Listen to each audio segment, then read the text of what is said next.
அடியார்களே, இன்று பங்குனி மாதம் அமாவாசை சிறப்பான நாளில் நமது சைவ சித்தாந்த அடியார்கள் கொடுத்த நிதியிலிருந்து 15 அடியார்களுக்கு காலை உணவு வாங்கி கொடுத்தேன்.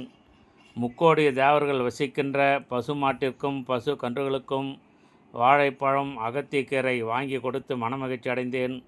முக்கோடி தேவர்கள் வசிக்கின்ற பசு மாட்டிற்கு நாம் உணவு அளித்தால் முன்னோர்கள் ஆசீர்வாதம் கிடைக்கும் என்பது ஐதீகம். இந்த பதிவை காணும் அடியார்கள் அமாவாசை அன்று தாங்களால் முடிந்த அளவு அன்னதானமும் முக்கோடி தேவர்கள் வசிக்கின்ற பசுக்களுக்கு பசு கன்றுகளுக்கு அகத்திக்கீரை வாழைப்பழத்தை வாங்கி கொடுங்கள். உங்கள் குடும்பத்தில் இதுவரை இருக்கின்ற அத்துணை தடங்கள் தோஷங்கள் எல்லாம் நீங்கி சிறப்பாக வாழ்வீர்கள். இதற்கு நிதியுதவி செய்த அனைத்து அடியார்கள் குடும்பத்தாருக்கு புண்ணியம் கிடைத்து முன்னோர்கள் ஆசீர்வாதம் கிடைத்து சிறப்பாக வாழ்வீர்கள். இந்த பதிவை காணும் அடியார்கள் அனைவரும் சிறப்பாக வாழுங்கள். அனைவருக்காகவும் அடியேன் பிரார்த்தனை செய்கின்றேன். திருச்சிற்றம்பலம் தில்லையம்பலம், திருச்சிற்றம்பலம் தில்லையம்பலம், திருச்சிற்றம்பலம்.